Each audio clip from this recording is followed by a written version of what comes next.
So all of the fallout from this Uma Thurman Tarantino thing has been interesting. Tragic. Yeah, which has turned really tragic. Suicide.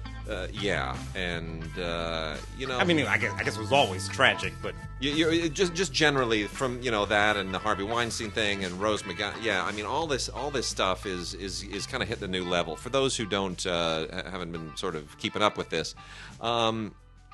The fallout from the Harvey Weinstein thing continues to sort of go in all kinds of unexpected directions.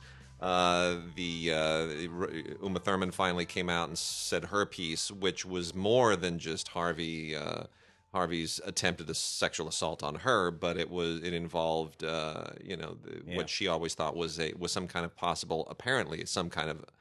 possible attempt to do her harm with the car, or at least to cover up the event, a stunt gone wrong. It wasn't even a stunt. It was just her driving a car on Kill Bill, and then a horrible accident that put her in the hospital. And all these years later, Quentin, got her. She interviewed with Maureen Dowd in the New York Times, said some things that people took to be negative about Quentin, who then had to do a follow-up interview with Deadline to explain how he helped her get the footage. And then on top of all that, we had the Rose McGowan's former manager committed suicide.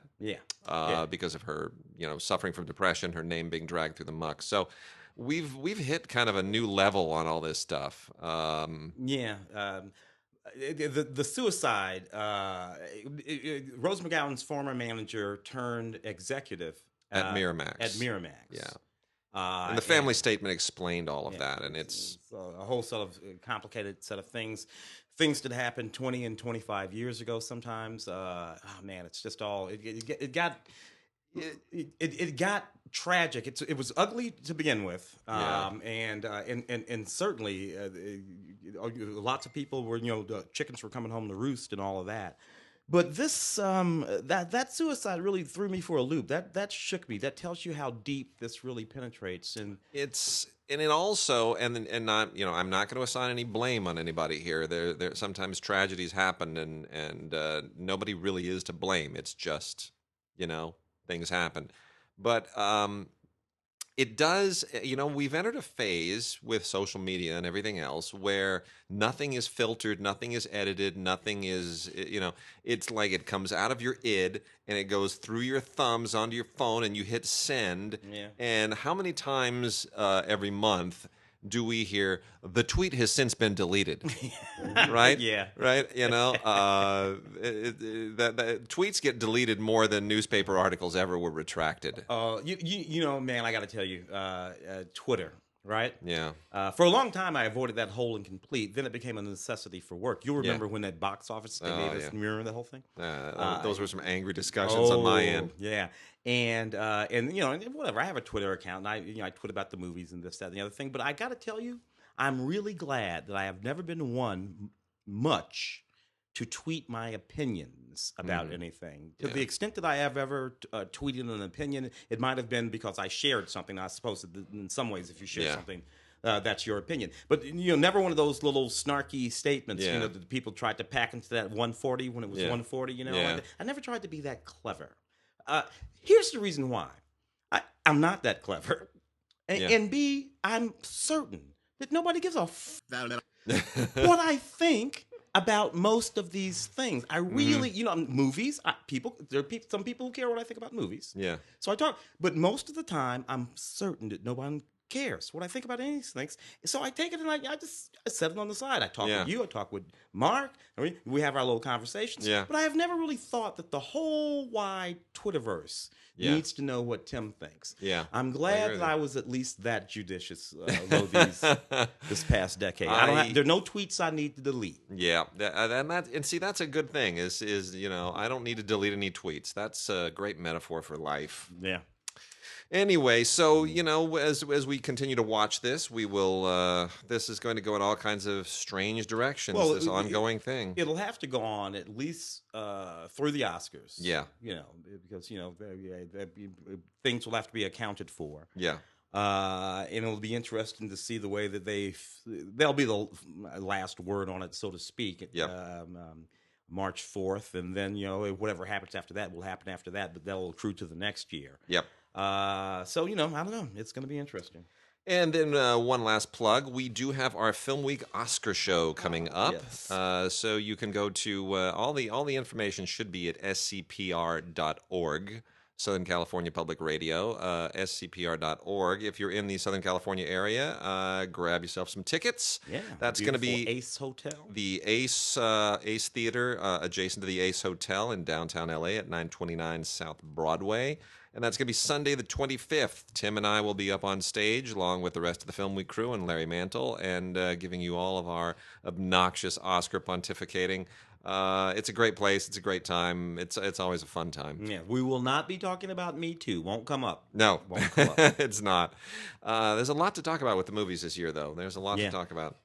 And a lot to talk about this week with DVDs. There's my segue. Tim, I'm going to start off with some PBS stuff and some Criterions. You know, we got 3 amazing Criterion releases right here that I think this is a wonderful kind of global cross-section of classic films from bygone decades. And notably the decade that is my favorite decade of movies, which is the 1960s. I just think some amazing movies were made in the 1960s all over the world. And the 3 we have got here are from 3 very, very different cultures and societies, and they are all great, and this is the solidarity of cinema. First up, Satyajit Ray's The Hero, the great Indian director, the great Bengali director of the Apu trilogy and many, many other amazing movies. In 1966, he made The Hero.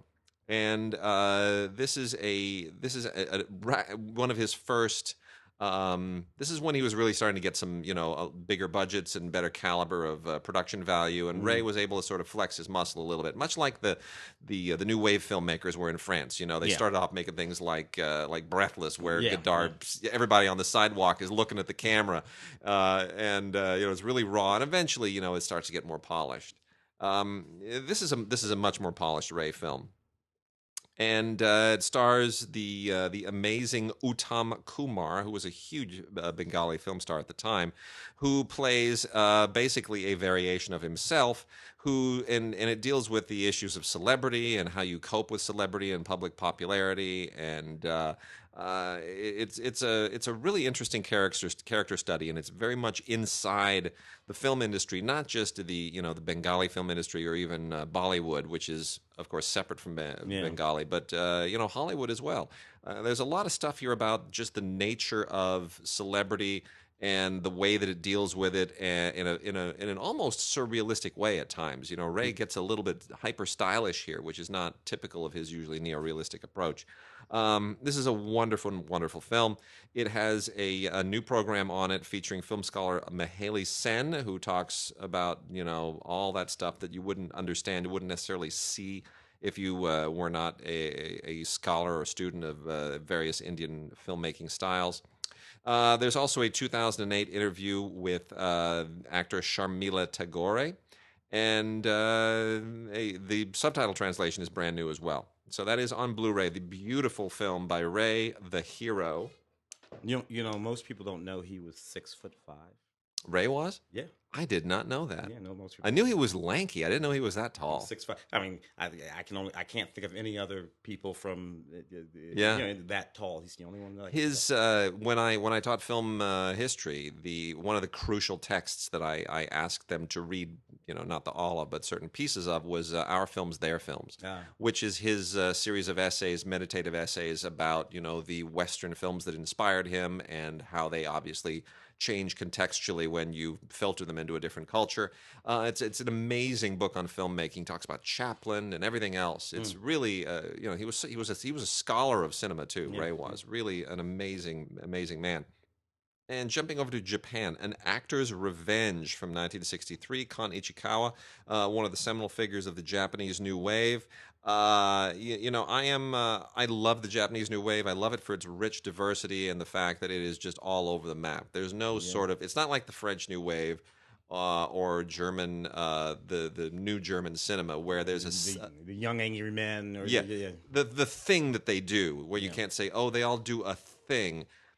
The Japanese New Wave was just all over the map. They did whatever the hell they wanted to. You got Ozu on one end, and you got Oshima on another. There's no rhyme or reason to it, and that makes it a really, really interesting movement. This is a really good film. It's not one of my favorites, but it really represents the sort of surreal, hyper theatrical end of this. Kan Ichikawa here kind of tapped into kabuki theater to create the whole hyper stylized, very theatrical nature of this film. It is. It takes a little getting used to. It feels a lot longer than its 113 minutes. Um, but it's very very interesting. If you know more about kabuki theater, you'll probably enjoy it a lot more. It deals with this female impersonator and who's trying to get vengeance for her parents' deaths, and it becomes a very interior journey as much as it is a movie about revenge. It's really beautifully shot, unbelievably beautifully shot. The transfer is really fantastic. Unbelievable widescreen, 2.39 widescreen here. And the Japanese use scope probably better than anybody else in movie history. Yeah. Really tremendous looking film. So I would recommend a big TV if you're going to watch this, because if you're watching on a smaller TV, that 2.39 is going to look like a little ribbon through the middle of your screen. You want to soak this in, and better if you watch it on a 4K TV with like some Oppo up conversion. It'll really really do it justice. This is a 4K restoration, of course, not 4K. It's a Blu-ray, but it comes from a 4K restoration.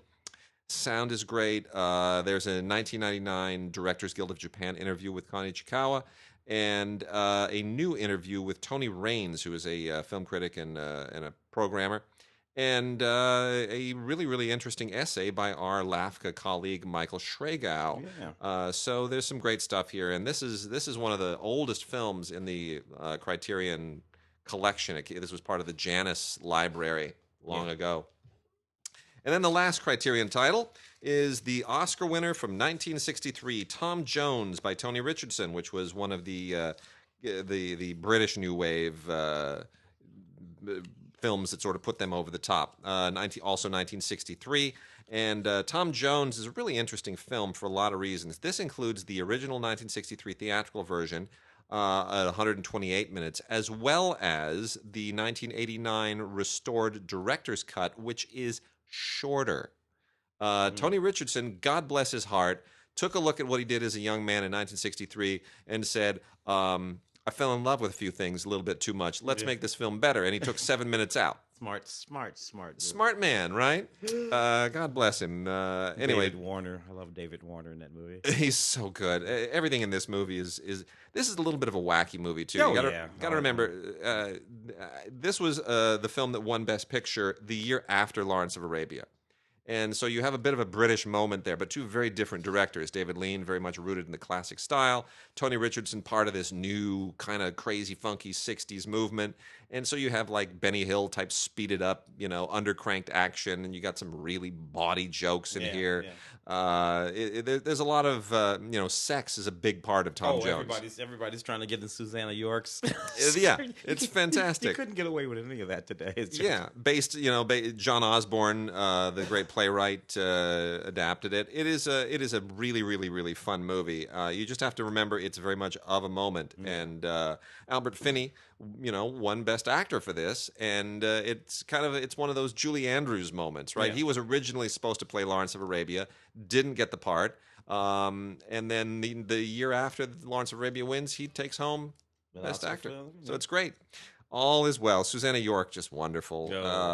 And, so much great stuff on here. Tons and tons of stuff. There's a new bit on the cinematography.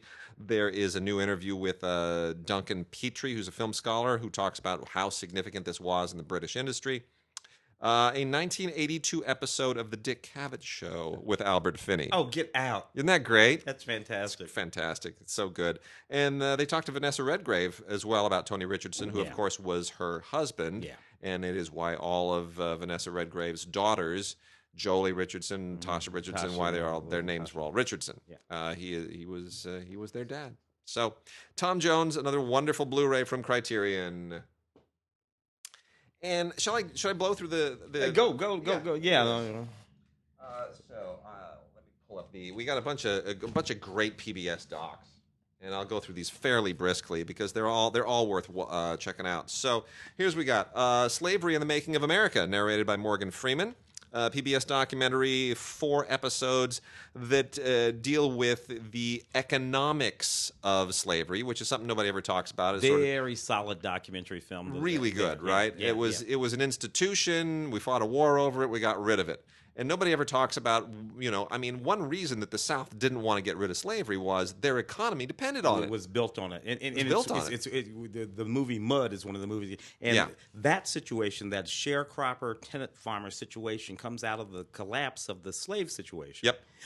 And that's what that movie is all about. It's really, really interesting. It's about the numbers. It's about math. And when you take it and you think about it like that, it's a whole different thing. And it does take a different perspective on it, and it looks at the North and South and economic development and the ways in which slavery was part of in many respects, a broader division between economic development in the country. It's really, really interesting, really well done. Slaves would have never worked in the factories of the North. There were people down South who thought about, look, all we have to do, like, no. For one thing, you got all these Irishmen up here up North. What the hell are you going to do with them?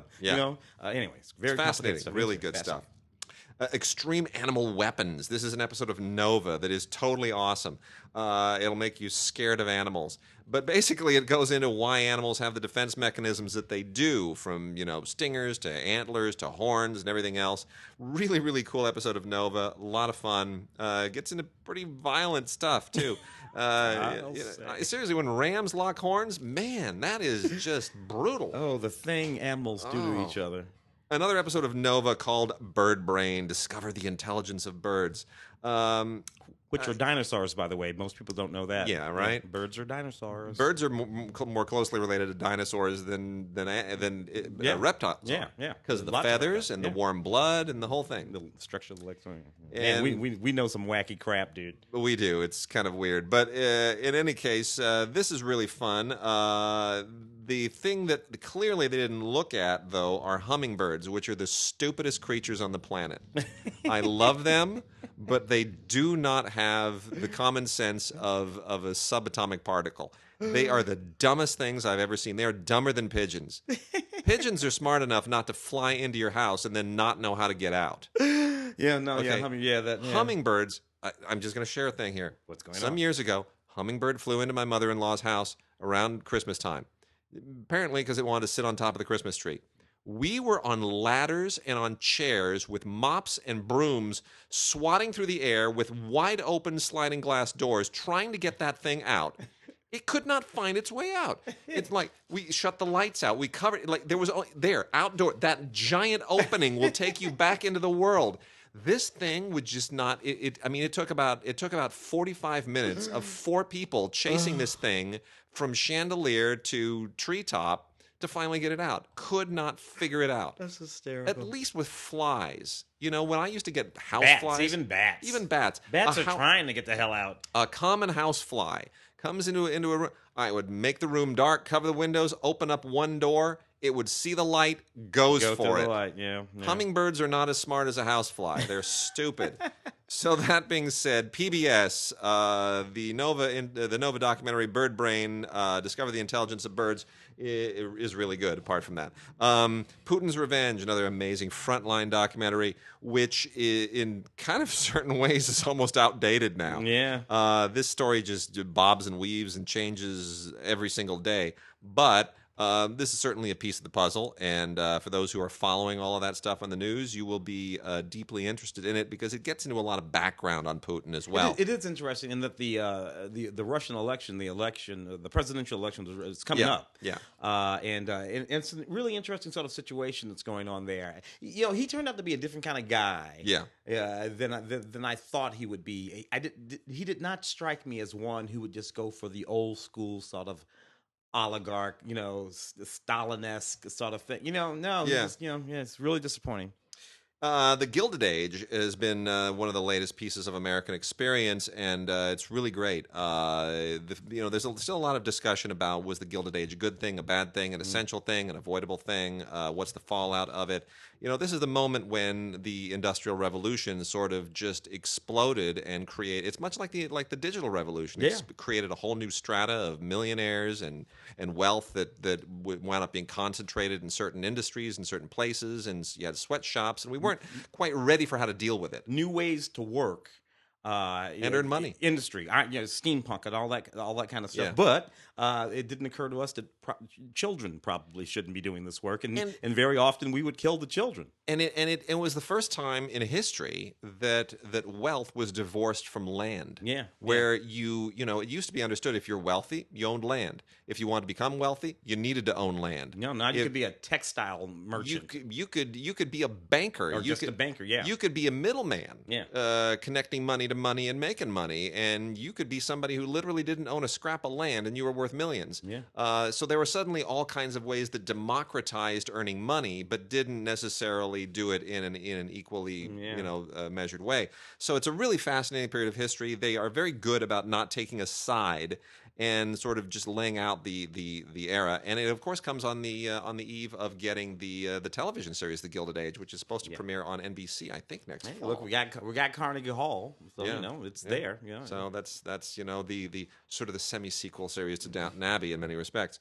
Queen Elizabeth's Secret Agents, a BBC documentary that was aired on PBS, which is kind of a docudrama-ish thing, but this gets into the history of kind of medieval espionage, and it's fine.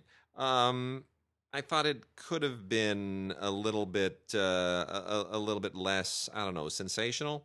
Maybe a way of putting it. It feels like the mixture of the dramatic stuff, the recreated stuff, felt a little bit forced in some respects. I know you and I aren't really fans of that. Yeah. That's okay. Arctic Wolfpack, Installation of Nature, just deals with Arctic wolves, and it's great. Good photography, wonderful narration by Campbell Scott, and it doesn't really break any new ground or anything, but you got to be impressed by people who go and do that Marlon Perkins thing and hang out with the wolves forever. American Masters continues to be a great show. I love that Bob Hope doc. This is Bob Hope, and this is the director's cut, 2 hours long, and I still feel like it doesn't fully get underneath the skin of Bob Hope, because there's a lot of Bob Hope stuff that ain't so flattering about Bob Hope. Yeah. So, but he, you know what? He's an American institution, and they dug up everybody to talk about him, from Woody Allen to Conan to our friend Leonard Maltin. They never really, for whatever reason, Bob's peccadillos. Yeah. Bob liked the gals. Oh yeah. But he was married to Dolores. Yes. And talked about Dolores. Yeah. Loved was with Dolores, everything and all there. But Bob, but it just never came up. No. I mean, we even talked about it with Bing. Well, Bing actually got sure. But not with Bob. Never came up. Well, in any case, this is great. This is really, really good American Masters filmmaking. And then we've also got, let me pump through these last four real quickly. 2 more Novas. Killer Hurricanes and Killer Floods, which will make you just absolutely terrified to step outside your front door. These things don't come around that often, but they come around often enough that people who live in areas where this might affect you should know what to do, and you should have your emergency plan, and you should be ready to do whatever. We have killer earthquakes here. They come around about every 20 or 30 years. Yeah. We're about due, aren't we? The big 94, boy. That was, that big 94. This is how I remember 92, 93, and 94. Those were my first 3 years at the Cannes Film Festival. 92, while I was on my way to the Cannes Film Festival, the LA riots broke out. 93, nothing happened during the Cannes Film Festival, but later that year, almost saw my house burn down. Oh, I remember, dude. When the big Malibu fire came through and scorched 350 homes, including all 4 homes around us and half our backyard. Oh, yeah, so, it was crazy. That was horrible. You remember the oh, yeah. Yeah, there was a lot of clean out. And then 94 was the earthquake. Yeah. On Martin Luther King Day. Yeah.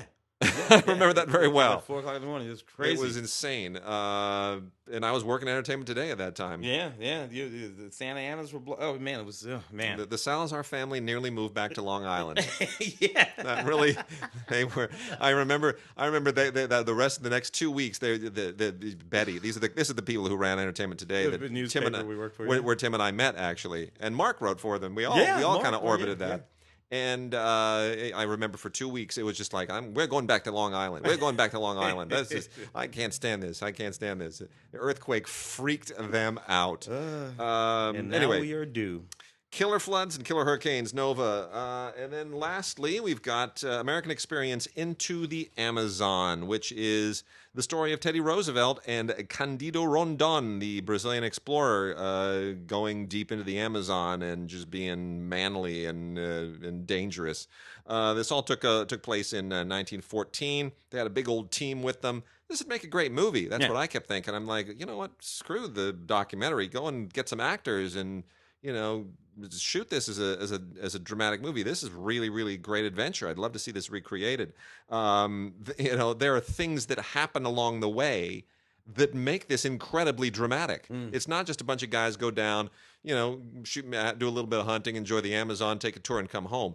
There is crazy stuff that happens that you could not write into a script. You've got to check this out. Into the Amazon by American Experience. What a great subject.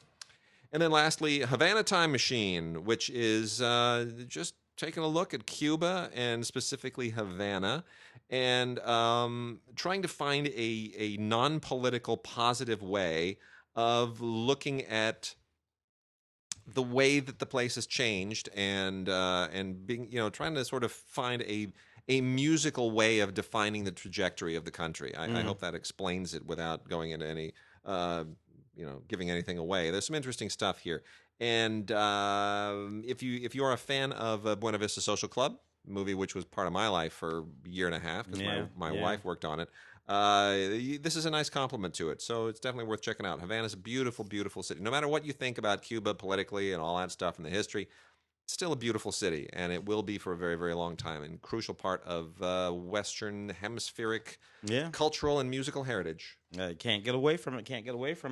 Want to pop over to a little bit of TV? Yeah, let's do it. Animal Kingdom, the complete second season. Animal Kingdom, of course, based on that wonderful movie, the wonderful Aussie movie. But this takes place here. Exactly, but this takes place here. They a lot of stuff, there, including the great Ellen Barkin. What I like mostly about this is you get to see people you haven't seen in a long time. True. On the show, but it's more or less the same sort of gritty family dynamics going on here. This particular season is about a big old heist that they're trying to pull off, which is neat enough. Special features includes a featurette and some deleted scenes and whatnot.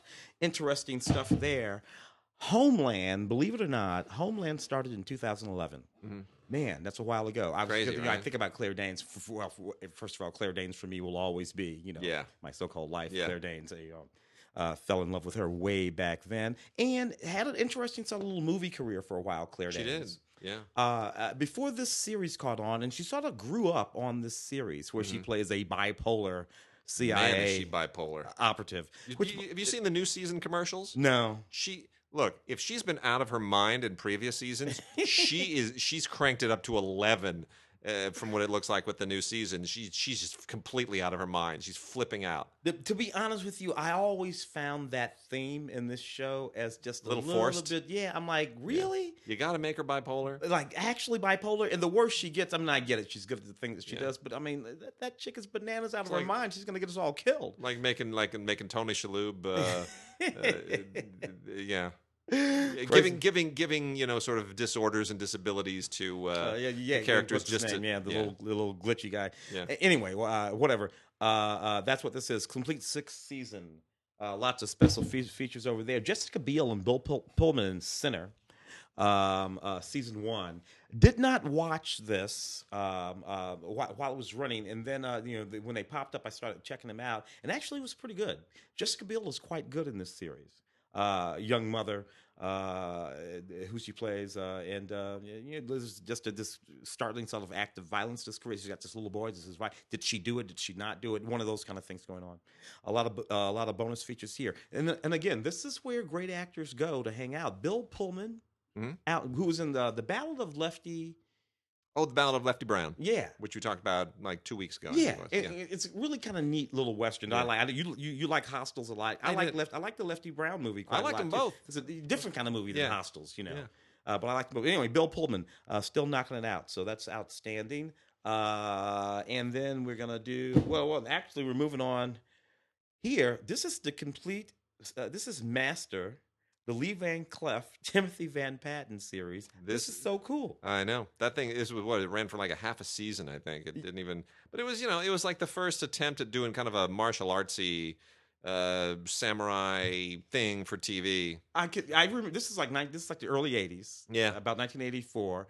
And Lee Van Cleef and this guy, they would go around in this van, basically doing like Equalizer stuff, like good guys gonna. Yeah. But even then, I thought, why are the martial artists a middle-aged white guy? What's going on here exactly? It's a little silly, but it has a cult following. Yeah, it was a lot of fun actually. I really liked, but I thought it was a little wacky back then. I think I've always wondered why Lee Van Cleef continues to have this long following, and he does. He has he casts a long shadow as a character actor, and I think part of it significantly has to do with his role in. He was Escape from New York. Yeah, that's it. There's Escape from New York. Oh, you can go way back. Of course, you can go back, but there was a certain generation that discovered him in Escape from New York. Yeah, and hadn't known him from before that. From the spaghetti western stuff. Yeah, and that sort of has maintained his popularity with a generation that's now in their 40s and 50s. And he learned to sort of wink and smile at himself a little bit by the time you get to that series. That's for sure the master. You got the Kids in the Hall. Kids in the Hall. The complete Kids in the Hall is out again with from Mill Creek. With a digital copy and DVD set. This is if you've missed any of the previous, I think this may be the third or fourth time that complete series has been released. It's worth picking up if you don't own any of the others.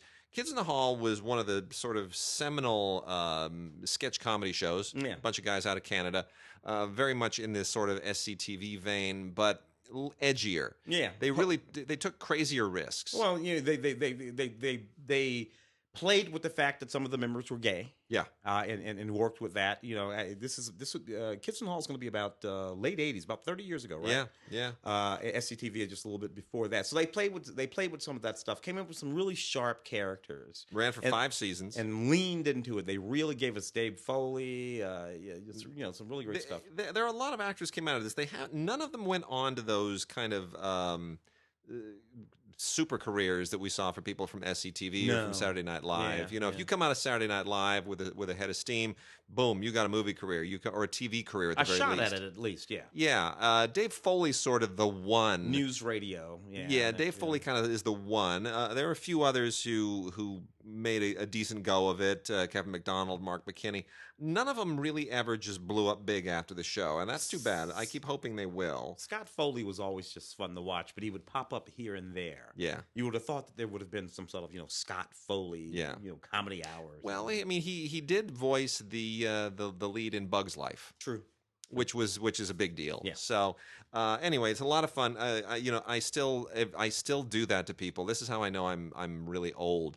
Whenever I'm around anybody who's in their 20s, even their 30s, and I go like this, and I go, "I'm crushing your head." They have no idea. They look at me and they just think, "You are a weird old dude, man." It's like, no, it's a reference. Say something about Mr. Bill, and then have like Mr. Who? Never mind. That's crazy. Anyway. 100 Years of Horror, hosted by Christopher Lee. This is the one-season series that ran back in 1996, hosted by Christopher Lee, which was actually kind of neat.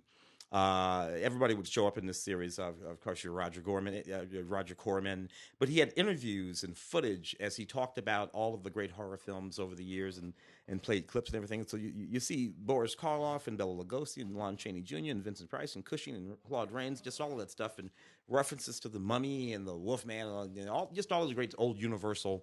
Carl Laemmle, with Christopher Lee sort of working his way through all of it, doing that thing that he does, and the way he does it. So this is that, and it's pretty neat. I actually remember watching this every Saturday. It was a syndicated show in the 90s when it was coming on. Loved that show. So new movies, we've got a 4K Ultra HD Blu-ray digital copy combo set with HDR high dynamic range to make your enjoyment even better of Daddy's Home 2. That's what you want to max out your home theater experience for in 4K Ultra HD with HDR to watch Daddy's Home 2. Mel Gibson's crow feet have never looked so pronounced. John Lithgow's freaking goiter and bald head, they just blow up on your screen. So here's the deal. That's such a terrible movie.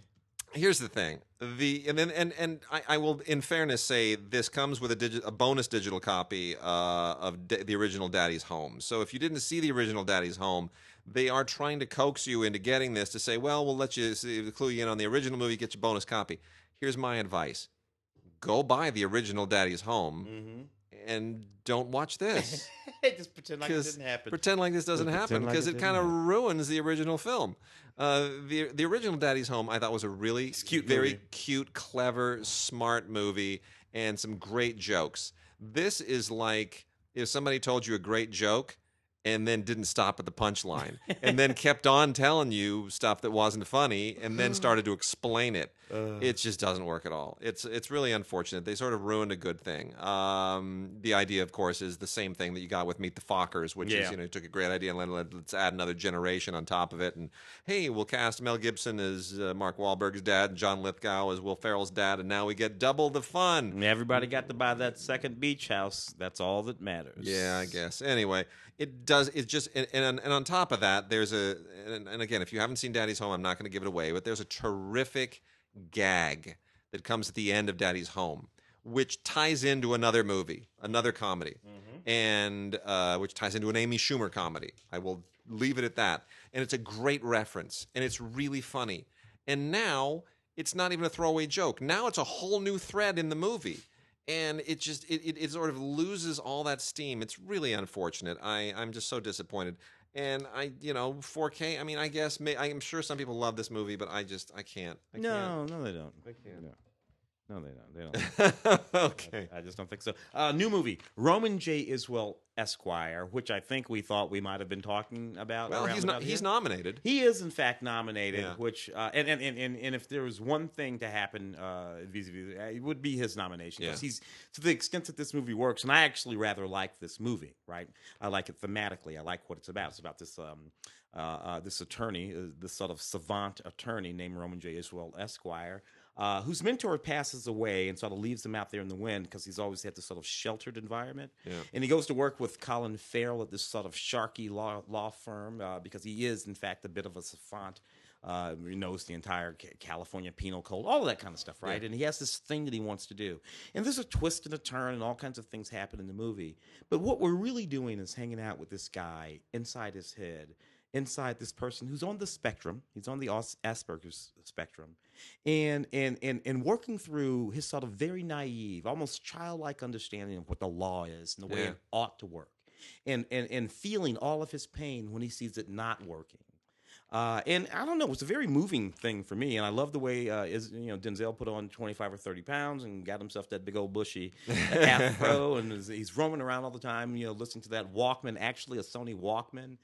Music from the 60s and 70s and 80s, and I get that this movie doesn't work completely, but it has this interest, and I like where it's coming from. Denzel has crossed a certain threshold, and I'm very happy for him because it takes a long time and a lot of work to cross that threshold if you can, and there are very few who have.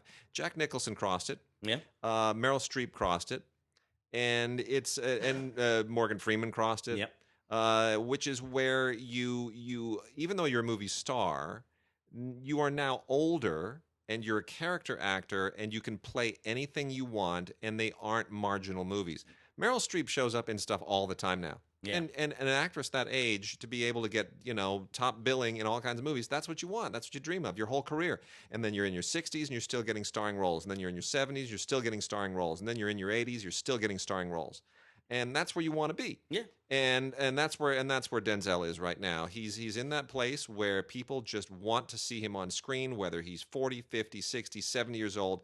They just want to see him, and they want to see him do interesting work and play interesting characters, and those roles then just come to him. Yeah. And it's a great place to be. I'm very happy for him. And in some ways, this movie will play better on on your system. Oh, at for home. sure, yeah. Nice and quiet. Sit there all by yourself. You don't have to be with anybody else. You don't need to be in a theater. This movie will play just great, just like that. So we got a couple of dumb sequels to some dumb franchises. The Hatchet series, Victor Crowley. This is just another Hatchet movie. It's the fourth one. It's more the same. It doesn't do anything that you have. I just fell off my chair. Oh, it's okay. That's okay. Yeah. We keep it real. Anyway, Victor Crowley, just another Hatchet film. It's all the same gore, all the same stuff. If you've seen the other ones, seen this one. It's not really, it's basically Friday the 13th in a swamp. I don't really know any of it. It is. That's exactly what it is. It's Friday the 13th in a swamp. Give him a hatchet and instead of a machete or whatever it is that Jason uses, and then we've got another Pinhead movie in Hellraiser Judgment. Oh, the Clive Barker series, which is just way overextended. It's man, deep, welcome. We're clocking close to 40 years now. It's just not. If anything, they should be rebooting this. It doesn't have the imagination. It doesn't have the budget. It doesn't have what the series originally had and what it needs. This is a Blu-ray and digital copy, ultraviolet combo set. Lionsgate still on ultraviolet, not yet movies anywhere. We keep hoping that they will sign on. I don't know what the issue is. I'm sure it's money. Anyway, Hellraiser Judgment. There it is. You want to think about Clive Barker? Do yourself a favor. Go look up any arbitrary YouTube interview of Clive Barker. Let's say in about 1980, 81, 82. Just search Clive Barker interview 1980 and see the person there who was in the interview. Nice young fella. And then look up a Clive Barker interview from anytime recent, anytime in the last 10 years. Look them up. And play that interview of that same human, and it's like he's not even the same human. The voice, and it's like, what the hell did he do to himself? You know what I'm talking about? I know what you're talking about. I know what you're talking about. It's Clive Barker's a weird dude, know, and by his own admission. But anyway, he did something terrible to himself. Another couple of Lionsgate films here on DVD only. These are straight to DVD actiony things. Worth a quick mention because they're competent. They'll if you're a genre fan, you'll enjoy them both. The first one is Doomsday Device, which is about a couple of FBI agents who happen across this ancient. Oh, how would I put it? It's an ancient thing. Now, imagine the last X-Men movie without Armageddon as an actual villain. Imagine Armageddon as a device. So, or some kind of an ancient artifact is maybe a better way of putting it. Anyway, it's kind of like Indiana Jones, an Indiana Jones movie with FBI agents. I don't know. It's okay. Not a big budget, and they make the best of their money. And then Rise the Foot Soldier Part 2. I did not see the first film. Assuming that there is one, but this is basically a gangster saga, and it's fine. It's British organized crime, and it's violent, and it's got a couple of clever little twists in it. Some decent acting. So if you want to just see a little bit of Cockney gun action, you'll enjoy Rise of the Foot Soldier Part 2. I don't think you have to have seen Part 1 if there even is a Part 1. A little bit of animation here. Batman Gotham by Gaslight, which takes the Dark Knight and Gotham and sets it in the Victorian era. That's all right. It's actually kind of cool. Cool. I liked it quite a lot. Aside from looking just beautiful, obviously. Yeah. That's sort of all the Victorian, this, that, and the other thing. It's just really, really neat. The neatest thing about this, Bruce Greenwood as the voice of Batman / Bruce Wayne. A lot of special features on this thing, too, including some audio commentary and some sneak previews. It's just a lot of fun. I really, look, sometimes I enjoy any other version of Batman than rather than the sort of live action Christopher. I'm like, give me Batman in any other context. No Justice, nothing. No Zack Snyder. Just get all of them out of there. Just make it a cartoon, and I'll be good to go. Nice little dark cartoon, Batman. Same kind of difference as a film, based on a bestseller. It was sort of an interesting thing. It was a critic's favorite and everything. The movie didn't do all that well. Greg Kinnear and Renee Zellweger in this movie. It's about this guy. He's an art dealer, very successful. He's married to Renee Zellweger or whoever she's playing anyway. And some things are kind of going sideways. He meets this homeless guy played by Daman Hanshu. Yeah. And the whole sort of his involvement with the homeless guy. It's one of those. You remember a wonderful cast in film, Silverado. No, not Silverado. Grand Canyon. Love Grand Canyon. Grand Canyon. It's one of those where people who are not likely to meet, except for that sequence in Grand Canyon with when Danny Glover and Kevin Kline meet with the broken down car after the Laker game. The Lakers game when the Lakers still played at the Forum. At the Forum. Yeah, I thought that was a beautiful. This is one of those kind of movies. Yeah. And it has those kind of moments in it. And I rather like it quite a lot for that. Commentary on the Blu-ray from director Michael Carney and the writers Ron Hall, who actually is one of the characters being played. Neat little movie adaptation of a book. So Angela Robinson wrote and directed a movie called Professor Marston and the Wonder Women, which by both open design and original intent was meant to capitalize on the success of Wonder Woman. Mm-hmm. Now, here's the backstory on this, if you don't know this.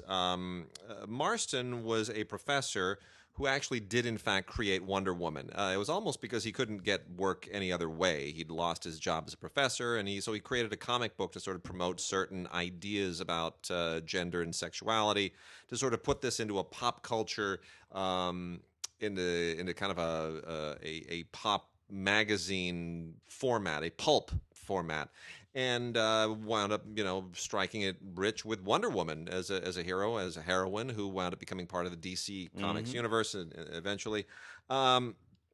What's not often known about Marston is that he and his wife and their one-time assistant, and his wife was a very distinguished professor in her own right, they lived for decades in a polyamorous relationship. This was effectively, two wives and one man. I wouldn't call it polygamous. It was really polyamorous. Yeah. Because he was only married to the wife. He was married to the wife, but the wives also had a relationship. So It was literally not. It was a complete and perfect love triangle, and it was known quite openly at the time among most people that were in their company. And they were thought that they were sort of weird about it. So this takes a rather sensationalized approach to it. It tries to sex it up a little bit too much. Luke Evans plays Professor Marston with that square jaw of his, dazzling good looks. Somebody go out and look up the actual Professor Marston. That's it. Rebecca Hall, who is no slouch, plays his wife. Somebody go up and look up his actual wife. Bella Heathcote, the gorgeous, fetching Bella Heathcote, plays that shy young thing that they invite into their perverse marriage. Now I haven't looked her up, but somehow I've looked up the other two. I really have. I'm not being mean. The end of the movie has photos of the real people over the credits. Yeah. And when that happens, you go, really? Like what? Really? It's just like... Because that ain't... okay. I don't want to have sex with any of you people. All right? So you're freaky with your Wonder Woman. And it's just I could have recommended some actors to play them, and the movie wouldn't have... If it wanted... But, they were doing a different thing. Yeah, they're doing a different thing here. They're really playing the sexy aspect of it, which is silly. It's not a terrible film, but it's just I wish it were a little bit more true to the actual events. Which might have been interesting. And last one here, we've got Hangman, an Al Pacino film that just it came and went, like a lot of them, lately. Pirates of Somalia. Yeah, that thing just came and went. They sent us an award screener of that. I don't think anybody even watched it. Al Pacino is just making movies that nobody sees these days. The Humbling was the last one that I got through. It's bizarre, beginning to end. Anyway, this is financed by Saban, released by Saban Films. It comes to us on Blu-ray and digital copy, Ultraviolet, courtesy of Lionsgate again. And Pacino is kind of coasting here. He's good. The movie's not really up to it. He basically plays a homicide detective, and Carl Urban plays his partner, and they're just chasing a serial killer, and that's kind of it. Brittany Snow plays a journalist who's kind of completes the dramatic tension while we're looking for the killer. But otherwise, there is nothing here that really is all that original or innovative. It's just it's kind of a really really formulaic film, elevated by the fact that Al Pacino's in it and has a decent supporting cast. I love Brittany Snow. I think she's wonderful. I'm iffy on Carl Urban, but I always enjoy Pacino. He just somehow makes even dumb stuff look interesting. Yeah. Ooh-ah! Yeah, well, except for that movie. Yeah, I hate what are that you going to movie. do? Wallflower, a couple of television shows actually that I have over here. Seasons 1 and 2 of Wallflowers, which is just a really little cute show. This is mostly about this sort of these gay couples, and they're in this sort of little support group, and none of them can get dates, and they sort of go back and forth, and they create a little family of their own, and it's really really cute. And this is seasons 1 and 2, and you'll probably like it quite a lot. Dropping the soap is even funnier. Just the title is funny. And Wallflowers is a web series, by the way. Yeah. It's one of those web series sort of adaptations. Dropping the Soap is behind the scenes of this sort of like soap opera, television soap opera, and the soap opera is going badly, and it's going to go off the air, it's going to fail, and all that kind of stuff. And we're behind the scenes of all of that, and it's absolutely hysterical. Again, sort of gay, comedic, this, that, and the other thing. But it's fun. 10 episodes of that here. Just Charley, actually, it's a little bit more poignant and more serious a movie. It's about a young man who's one hell of a football player, but he's really a girl trapped in a boy's body. One of those kind of things, Sure. and loves football and wants to do all of that, but the gender thing just isn't right. And when he tells people and his football buddies and all that, you're gonna, what are you gonna do? In the era of the Jenners and the Kardashians, that's the right time. What are you gonna, it's a lovely thing. Sebastian. This is a neat movie in the context of Call Me By Your Name and that wonderful Chilean foreign film, Fantastic Woman. Oh yes, which is Oscar nominated. Yeah. Yeah. I think about those two films and I think about this film, and this film could be seen right in the context of all of those. It's a perfectly lovely romantic movie. So it's like those Before Sunrise, Before Sunset movies, those Ethan Hawke movies, Richard, like that. Only instead of it being Richard and Julie Delphi, it's these two perfectly lovely young men who meet and they have a moment. It's just great stuff. What else do I have here? This is Teenage Cocktail. How Annie and Jules fell in love. This is just the cutest little. There was a wonderful little gay film years ago called The Incredibly True Adventures of Two Girls in Love. And this is exactly that, only with grown-ups. It's exactly that, only with grown-ups. Perfectly lovely movie. And rounding out the LGBT stack here, we've got a couple from TLA releasing. French Kisses is a collection of gay shorts from France. Nothing. It's uneven. Gay shorts tend to sometimes be a little bit too parochial. Sometimes they cross over. They're all very well done, by the way, and there is a tradition in France of making specifically LGBT themed shorts. There is a kind of a cottage industry there for it. Body of Angels is one of the better ones here. Juliette Electrique is also quite good. And then we've also got Seat in Shadow by the director Henry Coombs from TLA Releasing, which is it's a little bit too clever for its own good. It's not poorly made, but it kind of the whole there's a psychotherapeutic undertow to this that I sometimes find a little bit too pretentious. But in terms of looking at relationships, it certainly, it's not the worst I've ever seen. And then not really my speed, but I can certainly appreciate the gimmick to it. Paul Ormland is the documentarian. He's a gay man who decided to track down, sort of try to get behind the the mythos of gay promiscuity, and he wanted to go back to 100 of his one-night stands, track down 100 men that he'd had, just a one-night stand with, and sort of see if he could, reconnect to them as more dimensional people. Anyway, it's called 100 Men. What would 100 former lovers say to you? So it's trying to sort of interesting. It's more interesting in concept than in execution, but I think it's an interesting idea for somebody to do. And as far as these sort of personal experience, personal essay films. It's certainly one that has something to say beyond the gay community. Roman and Romalo, Part 2. Yeah. Which is interesting because this is sort of a quasi Romeo and Juliet kind of thing. These two families, two crime families. Something happened. We covered the first season of this. I still don't know how to pronounce the title. And then these two young men from the other family, they meet and they fall in love, and it sort of throws, like I said, Romeo and Juliet between these two sort of crime families, and this thing that happened a long time ago.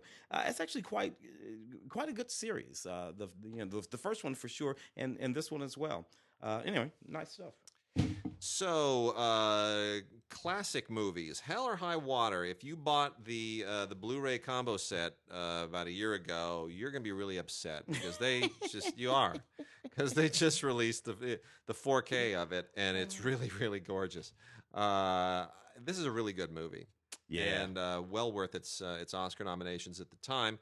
Again, Lionsgate and Ultraviolet. So I think you're going to want to hope that Ultraviolet's the Ultraviolet thing that is now exclusively pretty much HBO and Lionsgate. And I think Paramount is the one holdout studio on that. Yeah. I think they are. That will all fold into movies anywhere at some point. But in any case, you do at least get that here. Anyway, nothing significantly different. It's the same movie, just it looks freaking gorgeous in 4K, and Jeff Bridges' crow's feet look awesome. They look awesome as opposed to the other guy. Yeah. What else we got? Let's see. Benji. Oh dear. Oh dude, Benji. Joe Camp's Benji. Absolutely fantastic. I went to this for a friend's birthday. Like a birthday party, like a little kid birthday party. We were little kids. I was a little kid. It was like, we're gonna go see Benji. Yay, Benji! And we went to the Monica Theater and watched Benji, and that's all I remember. The thing that I love most about Benji is that Aunt B from the old Andy Griffith show. In Benji. Anyway, and I love that it's told from the dog's point of view. Yeah, you're wrong. I don't think we appreciated that at the time. It was perfectly. We were eating popcorn that somebody bought for us. So anyway, here it is, Benji. Special features include a commentary with Joe and Brandon Camp, the brothers who produced and made this film, and a behind-the-scenes featurette. The phenomenon of Benji, because what do they make about 3 of these? 2 or 3 of these Benji movies? Oh gosh, Benji this, and then Benji they remade it some years ago. They've been trying to ride the Benji train. I don't know why it was never that popular. Ride the Benji train. Yeah, I love the notion of that. Some older classic stuff here. 3 from the Warner Archives that are really, really worth checking out. I love it when they just really dig deep. The people at Warner Archive are just so much fun. Got an old First National film here called Goodbye Again with Warren William and Joan Blondell. A whole lot of fun in this. This is one of those Battle of the Sexes movies from the earlier days, and it is still just totally works. Joan Blondell is so just wonderful. I just one of those old actresses I just can't get enough of. And then Richard Barthelmess in The Finger Points, which is also I think this is pre-Code, actually. This was also a First National film. And this is a gangster film, basically. That was the era of gangster films, and Warner Brothers kind of ruled it at the time. Yeah. It was First National, and eventually wound up with Warner Brothers. But there's some really, really great early performances here by actors who would go on to much bigger things, including Clark Gable. And it's that part of it really, really makes it very fun. And then lastly, there is Chances, a terrific performance by Douglas Fairbanks Jr. In this really, really cool pre-Code World War I film that is unlike anything else I ever saw Douglas Fairbanks Jr. in. Certainly.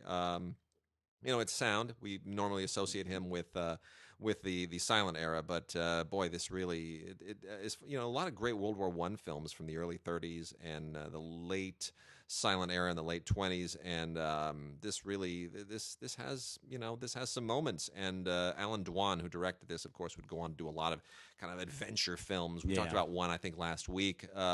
Anyway, Dwan, really solid director for this kind of material, and it just all clicks. It just all really, really clicks beautifully. So Douglas Fairbanks Jr. in Chances, great pre-code World War I film. Ostensibly directed and produced and directed by Howard Hughes, the outlaw. The film that gave us Jane Russell's Bosoms. Yes, I grew up knowing her for the crossover bra. I didn't realize that crossover bra. Yeah, and I think something to do with orange juice, if I recall. Oh no, that was the other one in Florida. Yeah, down in Florida. Now, Jane Russell was her. This is her in Maryland and all that kind of stuff. You know, this was a fairly controversial film at the time, considered extremely risque. Yeah. Audio commentary by historian Troy Haworth, is that what it is? Haworth, I think. Yeah, there. So, you know, anyway, a very interesting film. This is a gorgeous 2K restoration, and that's what you're really going to this for. Get that 2K restoration. 1943 in black and white. Covered Wagon was a neat movie. Again, another classic. It's set in Kansas, and it's about these two covered wagons that sort of join up what is now Kansas City, and they're going to join together into a wagon train and make the push down the Oregon Trail. And so basically, it's about crossing over those mountains. It's about fighting with Indians. It's about doing all the things that those folks had to do back in the day. It's absolutely a stunning movie. Beautiful black and white audio commentary. Also, no, this is by Toby Ronan. This particular audio commentary, and an essay and a short one spoof reel starring Shirley Temple. I mean, it's just more stuff than you can shake a stick at. Covered Wagon, 1923. We have the first of what is going to be a really, really, really cool series from Sprocket Vault. And I love Sprocket Vault stuff. They also dig deep. This is Charley Chase at Hal Roach, the Talkies, Volume 1, 1930 to 1931. And here there are a lot of reasons I love this. So Charley Chase, spelled Charley, was a silent era comic who was wonderful. He was sort of the second rung. You know, at the top rung you had Chaplin, Keaton, and Harold Lloyd. And then, you know, at the second tier, there were a whole bunch of different guys, and Charley Chase was kind of the top of the second tier. But still, that's a pretty damn fine tier. I mean, really, really funny guy. Anyway, he made the transition to Talkies. And, you know, that was a little tough for Chaplin and Keaton. Less so for Harold Lloyd. But he made the transition beautifully and continued to work for Hal Roach. And this is basically all the shorts that he made in 1930 and 1931. And there's some funny stuff here. 50 Million Husbands, Rough Seas, What a Bozo. And then you also get a couple of interesting extras here, including a Richard M. Roberts set of commentaries, and the Spanish version of one of these shorts, which is the English language version is the Pip from Pittsburgh. In Spanish, it's called La Señorita de Chicago. And what I also like about this is that they are very upfront about the fact that many of these co-star Thelma Todd. Charley Chase at Hal Roach, the Talkies of Volume 1, 1930 to 1931, featuring Thelma Todd. Thelma Todd on the cover. Here's the thing about Thelma Todd and why Thelma Todd's a big deal. Every single day, I drive past the building that was Thelma Todd's restaurant on Pacific Coast Highway in Pacific Palisades.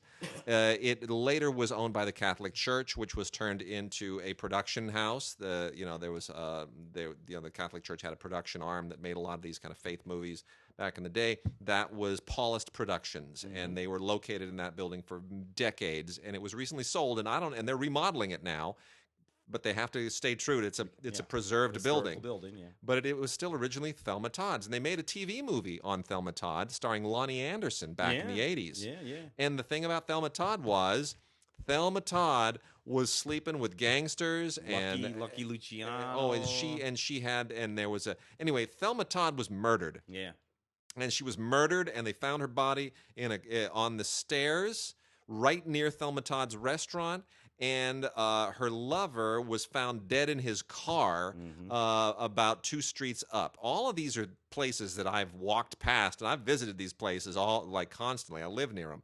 And it's an amazing story. And Thelma Todd, that legendary Thelma Todd who was murdered, who was sleeping with their leading man and all this stuff, there it is. She's with Charley Chase in half these shorts. More than half. Man, amazing. Threads. The tagline for this movie in 1984 when it came out is, "This is the closest that you will ever come to nuclear war." And what it was a documentary-style narrative film about a nuclear attack on Sheffield, England. And it is so good. It was very upsetting when it aired on the BBC back in 1984, and then eventually on PBS sort of around the world, because it felt so completely real. Yeah, the performances and it was shot very cinema verite. Good stuff. This comes with an audio commentary by director Mick Jackson, as well as the writers of the film.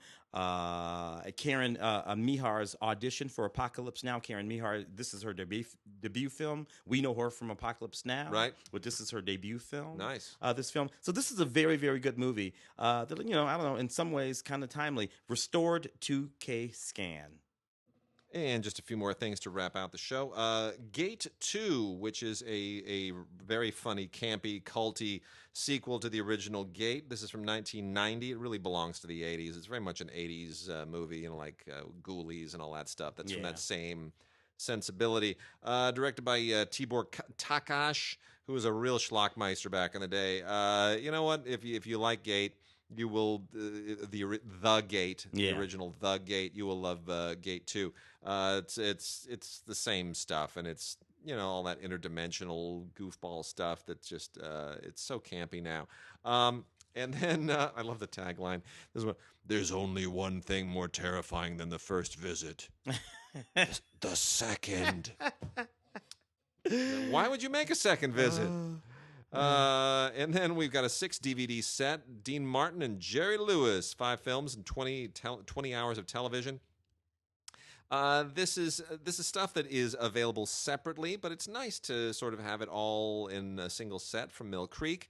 You get this combines the comedy triple feature, the Jerry Lewis comedy triple feature, which we covered some weeks ago, of Don't Raise the Bridge, Lower the River, Hook, Line, and Sinker, and 3 on a Couch, along with the comedy double feature of Dean Martin, Who Was That Lady and How to Save a Marriage and Ruin Your Life, along with 28 episodes of Martin Lewis from television, their television show. So just so everybody understands, these aren't Martin and Lewis team movies. These are 3 Jerry Lewis movies, 2 Dean Martin movies, and then 28 episodes of their television stuff together.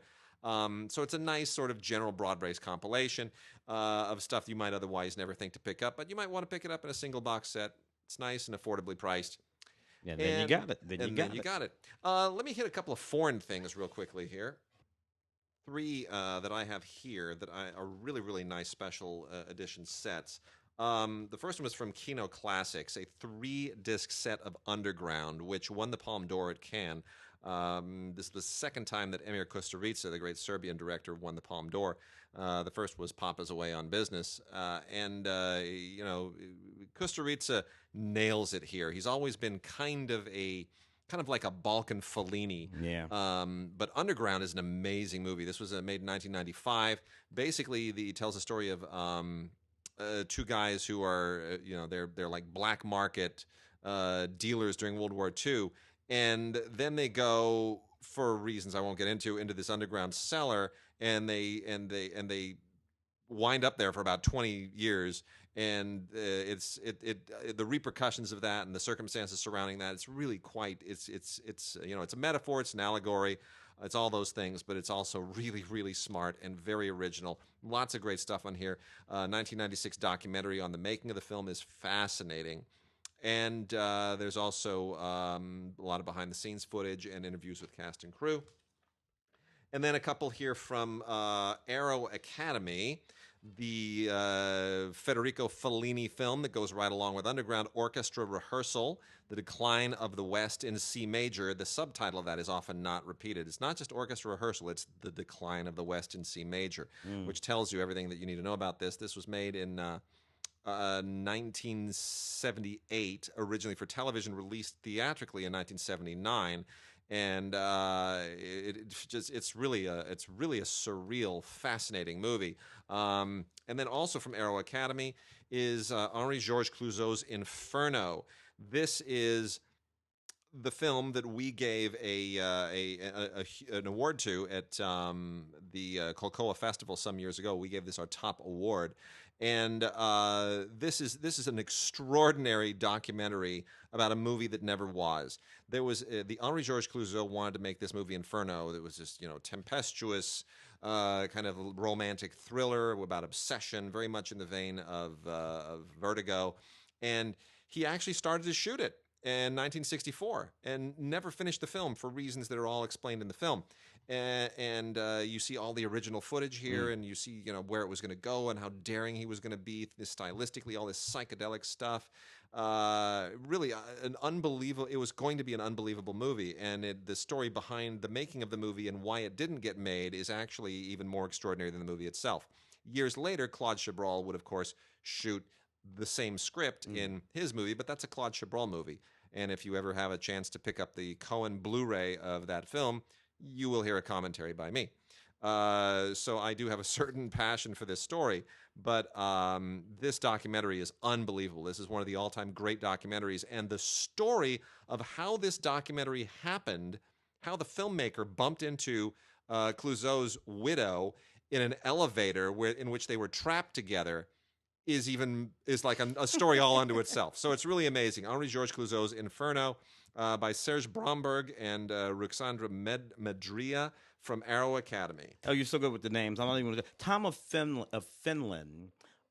If you ever wondered where the sort of gay male leather fetishistic sort of art and, for that matter, clothing comes from, it comes from Tom of Finland, which is not his name. That was his artistic nom de plume, or whatever you would call it. His name is Finnish, and I'm not going to try to pronounce it. So he was this guy who's actually a war hero, World War II war hero, who comes home. He's a gay man. The gays are being persecuted, all across Europe. He was a war hero, but he was a war hero. Yeah.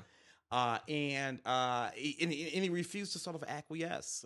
He became quite an artist, and that art that you see of extremely buff men, mustaches, and the leather, and your caps. real what was that movie? The Caps. Pacino movie from back in the day, Cruising.